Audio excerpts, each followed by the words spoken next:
آپ کو بہت سارے لوگ ملیں گے اس زمانے میں، اس سماج میں، ہم طریقت والے ہیں، ہم کو شریعت سے کیا لینا دینا، چہرے پہ کچھ نہیں ہے، زلفیں لمبی ہیں، نماز نہیں پڑھتے، یہ شریعت والے پڑھے، ہم کو طریقت والے ہیں۔ وہ لوگ جو طریقت کے نام پر شریعت سے منہ موڑ لیتے ہیں، محشر میں پتہ چلے گا ان کا کیا حشر ہوا۔ ایسے ہی کچھ لوگ کہتے ہیں ہم تو شریعت والے ہیں، طریقت سے ہمیں کیا لینا دینا۔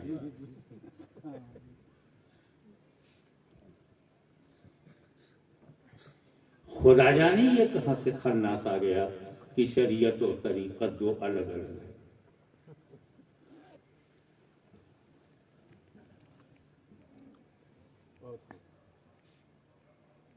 فرض ہے، لیکن ساری زندگی فرض نہیں ہے، ساری زندگی سنت ہے۔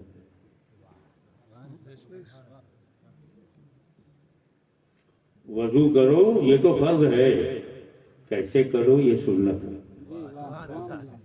نماز پڑھو یہ فرض ہے، کیسے پڑھو یہ سنت ہے۔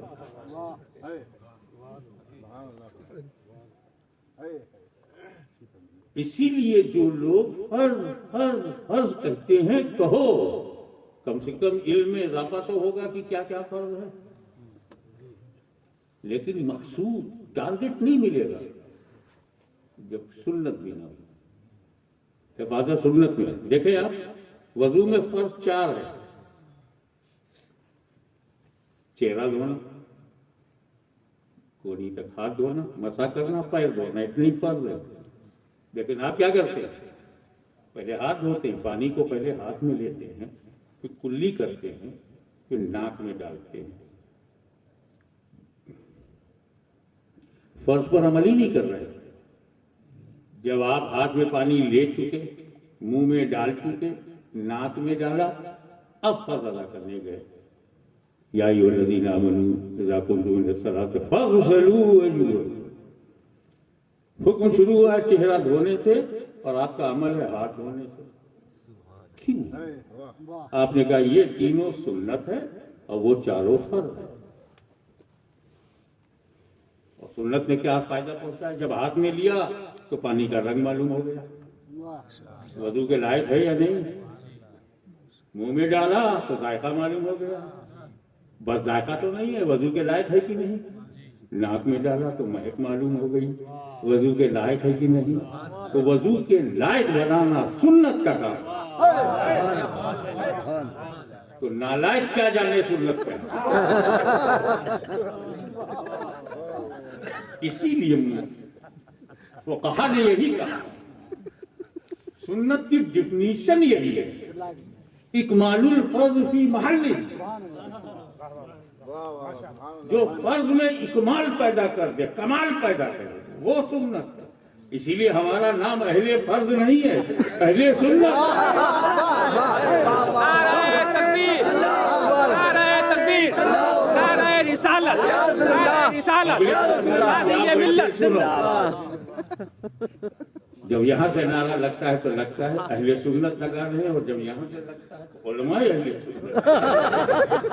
نعرہ تکبیر۔ ذرا آپ کو کیسے سمجھاؤں کہ شریعت و طریقت میں جو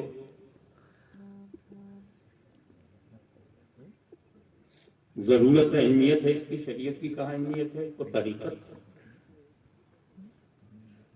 مدرسے میں جاؤ گے شریعت سمجھ میں آ جائے گی، خانقاہ میں جاؤ گے طریقت سمجھ میں آ جائے گی۔ اور یہی ہمارے زوال کی وجہ ہے کہ جہاں مدرسہ ہے وہاں خانقاہ نہیں، جہاں خانقاہ ہے وہاں مدرسہ نہیں۔ مگر آج آپ جہاں جمع ہوئے ہیں مدرسہ بھی ہے، خانقاہ بھی ہے۔ مخدوم شملانی کا دربار مدرسہ ہے، شریعت سیکھو، جامع اشرف ہے، شریعت سیکھو، مخدوم اشرف ہے، طریقت سیکھو۔ تو یہی جلن کی وجہ شریعت والوں میں بھی ہے کہ طریقت ہمارے پاس کیوں نہیں، اور یہی سو کالڈ نام نہاد صوفیوں کو جلن ہے کہ ہمیں شریعت کیوں نہیں، اور یہی اشرفیوں کا اطمینان ہے کہ ہمارے مرشد میں مدرسہ بھی ہے اور خانقاہ بھی ہے۔ یہ اللہ کا کرم ہے کہ ہم لوگ حاسد نہیں ہیں، محسود ہیں۔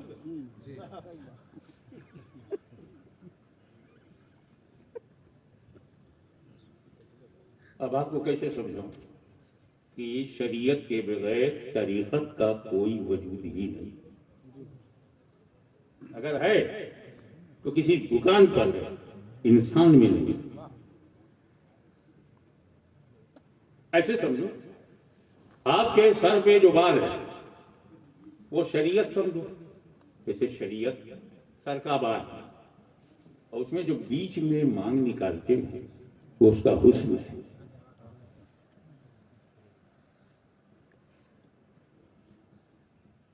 تو اگر شریعت سر کا بال ہے اور طریقت بیچ کی جو لکیر ہے، مانگ، چیر، وہ طریقت ہے، تو اب سمجھنے میں آسانی ہو گئی کہ یہ تو ہو سکتا ہے کسی کے سر پہ بال ہو اور مانگ نہ ہو، شریعت والا بنتا گھوم رہا ہے، طریقت والا نہ ہو، یہ کیسے ہوگا کہ سر میں بال نہ ہو اور مانگ نکلا ہے؟ یہ ہو سکتا ہے کہ شریعت والا طریقت والا نہ ہو، مگر یہ ہو ہی نہیں سکتا کہ طریقت والا شریعت والا نہ ہو۔